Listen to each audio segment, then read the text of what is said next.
이사야 8장 묵상입니다.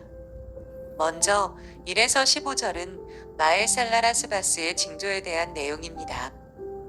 임마누엘의 징조를 약속받았으면서도 오히려 인간의 힘을 더욱 의지했던 아하스 왕에게 마엘살라라스바스라는 또 다른 징조가 제시됩니다.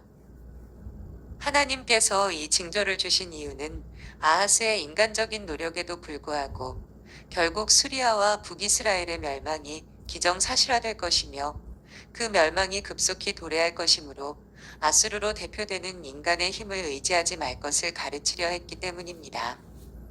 진실로 하나님보다 자신이나 혹은 주위에 힘센 인간들을 의지하는 것은 스스로를 멸망시키는 어리석은 일이 아닐 수 없다는 것을 배우게 됩니다. 마헬살라라스바스 징조를 통해 우리가 배울 수 있는 영적인 교훈을 살펴보면 다음과 같습니다. 첫째로, 이 역사는 하나님의 뜻에 따라 진행된다는 것입니다. 하나님의 위로의 메시지와 임마누엘의 징조에도 여전히 아수르를 바라보면서 아수르의 무력을 힘입어 위기를 극복하려 했던 아하스 왕에게 마엘살라라스바스의 징조가 주어집니다. 이 예언은 아하스가 구태여 아수르와 손을 잡지 않더라도 유다를 위협하는 북이스라엘과 수리아가 멸절될 것임을 일깨워주는 일종의 약속이라 하겠습니다. 한편 하나님께서는 선지자 이사야가 결혼하기 전에 아들을 갖게 될 것을 말씀하시는 동시에 그 아이의 이름을 저명한 두 증인 앞에서 통용 문자로 서판에 새기라 명하셨습니다. 여기서 그 아들의 이름 마엘살라라스바스라는 말은 전리품에게 급히 달려들다, 노량물을 향해 덤벼들다는 뜻입니다. 이는 다메섹 수리아와 사마리아, 곧 북이스라엘에 대한 아수르 군대의 맹렬한 기습 공격과 큰 승리를 예시하고 있는 이름이라 하겠습니다. 이 같은 역사적 사건은 그 아이 마엘살라라스바스가 아빠, 엄마라고 부를 나이가 되기 전에, 다시 말하면 약 3년 내에 이루어질 것이었습니다. 사실 이 예언은 얼마 후 디글랏빌렛의 3세에 의해 다메섹이 침탈되고 사마리아가 노략당함으로써 성취되고 맙니다. 이처럼 여호와 하나님께서는 이 역사의 방향키를 잡고 계시며 언제든지 당신이 원하시는 방향으로 모든 나라와 모든 민족의 운명을 주관하십니다.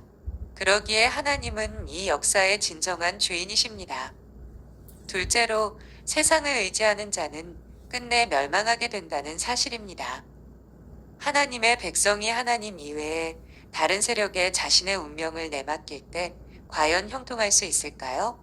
물론 그것은 불가능합니다. 이런 사실에 대해 이사야 선지자는 천천히 흐르는 실로와 물과 형용하고 창이란 큰 하수를 비교하여 엄중히 경고하고 있습니다.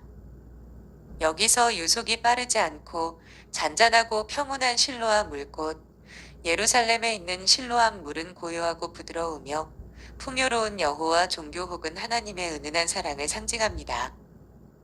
그리고 보기에 흉흉하고 창이란 큰 하수꽃, 아수르의 유브라데 강은 외적으로 막강한 힘과 요란스럽고 화려한 아수르 왕과 그의 군대 혹은 하나님을 무시한 세상의 세력들을 상징합니다. 유다 백성은 비록 고요하게 흐르나 바로 거기에 생명의 근원이 있는 여호와 종교를 저버리고 일단 보기에 엄청난 힘을 과시하는 아수르를 쫓았던 것입니다. 하지만 그 큰 하수는 유다 백성에게 진정한 보호와 안전을 제공해주지 못하고 오히려 파멸과 죽음만을 제공해주고 말 것입니다.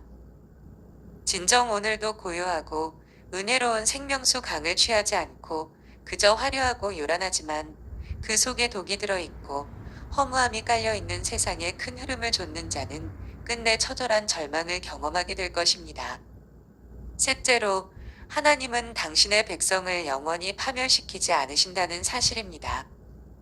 지금까지 하나님은 아하스가 이끄는 유다의 잘못을 지적하고 그들이 아수르를 의지함으로써 맞이하게 될 처참한 결과를 제시했었습니다. 여기서 한 가지의 의문점은 그렇다면 하나님은 선민 유다보다 이방 나라를 더 사랑한다는 말인가 하는 것입니다. 이러한 물음에 대해 이사야 선지자는 이방 나라의 한계와 당신의 백성을 돌아보시는 하나님의 거룩한 심정을 전하게 됩니다. 즉 이사야는 이방 나라가 아무리 머리를 맞대고 꾀를 모으며 연합 세력을 형성할지라도 그들은 감히 하나님의 백성을 완전히 멸절시키지는 못할 것이며 도리어 자기 자신들이 멸망당하고 말 것임을 전하였습니다. 그리고 아무리 대다수의 군중들과 그들의 여론곧 아하스가 아수르와 동맹하는 것을 반대하는 것은 곧 조국에 대한 반역행위라고 몰아붙이는 여론이 포갑적이라 할지라도 부안회동하지 말고 오직 하나님만을 좇을 것과 그같이 의로운 길을 좇는 자에게 하나님은 피할 곳을 마련해 주신다는 사실을 전하였습니다. 그렇지 못하고 하나님을 떠나 악한 길을 고집할 때 하나님은 그에게 거치는 돌과 걸리는 반석과 함정 올무가 되실 것이라 했습니다. 이처럼 인생들이 하나님께 대하여 어떤 태도를 취하느냐에 따라 하나님은 완전히 판이한 존재가 되십니다. 이는 하나님께서 이중 인격을 지니신 분이어서가 아니라 진리와 생명의 근원이 되시기 때문입니다. 사실 하나님에게서만 구원이 있습니다. 따라서 하나님을 온전히 믿고 따를 때 그에게는 영원한 생명과 영영한 안전이 주어질 것입니다.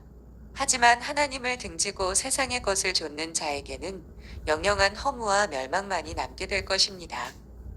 그 다음 16절에서 22절은 율법의 봉함과 유다의 불신앙에 대한 내용입니다.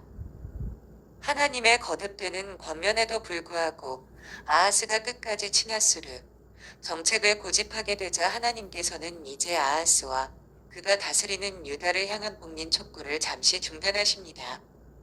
대신에 이제 이사야의 예언이 실제적인 사건으로 나타나게 되는 성취의 국면으로 전환되게 됩니다. 그런데 이에 보조를 맞추어 유다 백성은 참으로 돌이킬 수 없을 만큼 심각한 죄악과 추악한 배교로 철저히 부패해 가기만 했습니다. 진실로 하나님을 등진 인생에게 절망과 죽음 이외에 무엇을 더 기대할 수 있을까요? 첫째로 주님의 말씀은 들을 귀 있는 자에게만 주어진다는 사실을 배우게 됩니다. 하나님은 유다의 아하스 왕이 끝까지 하나님의 말씀 듣기를 거절하자 이사야 선지자를 향해 증거의 말씀을 싸매며 율법을 봉합하라고 명하셨습니다. 여기서 증거의 말씀이란 유다가 그렇게도 의지했던 아수르는 결국 멸망하고 유다에 남은 자에게 하나님의 구원이 주어지며 메시아로 인해 하나님의 백성이 구원 얻게 되리라는 약속의 말씀을 율법이란 하나님의 거룩한 뜻과 계획을 가리킵니다.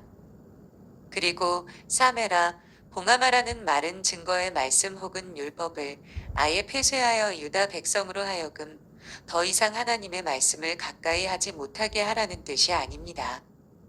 단지 지금은 당장 백성이 믿고 따르지 않기 때문에 잠시 보관해 두다가 마침내 그 예언이 성취되는 날 증거로 쓰도록 하라는 의미입니다. 여기서 확인하듯 하나님의 거룩한 말씀은 그 말씀을 믿음으로 받아들이고 전적으로 순종할 수 있는 인생에게만 주어집니다.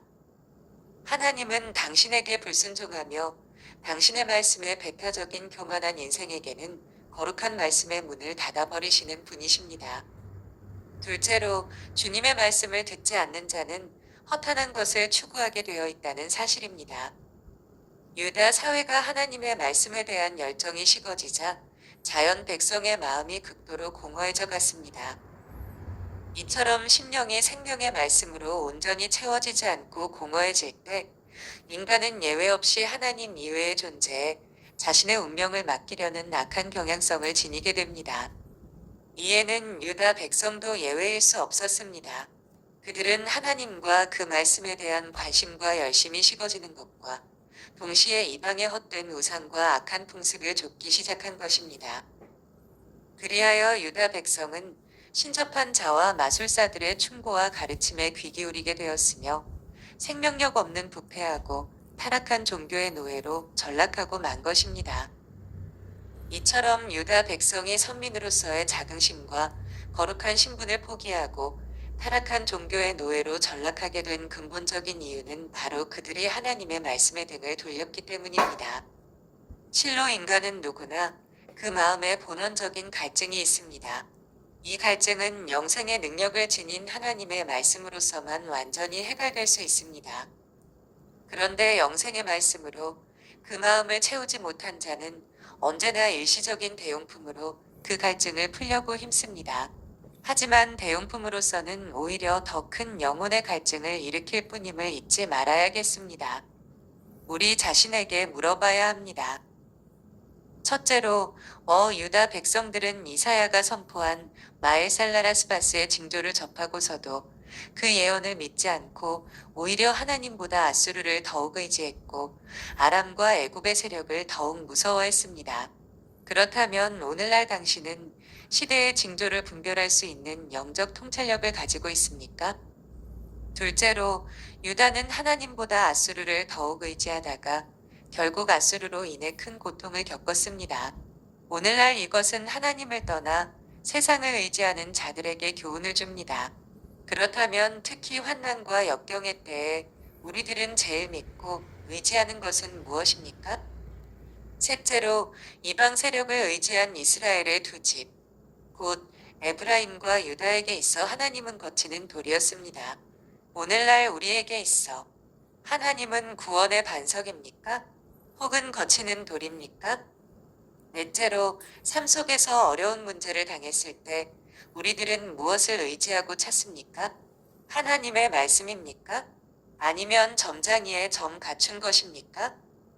오늘 우리들은 본문의 예언을 통해 멸망치 않고 구원에 이르는 생명의 길이 무엇인지를 분명히 깨달아야 합니다. 누구는 왜 멸망했고 누구는 왜 승리했는가를 보아야 합니다.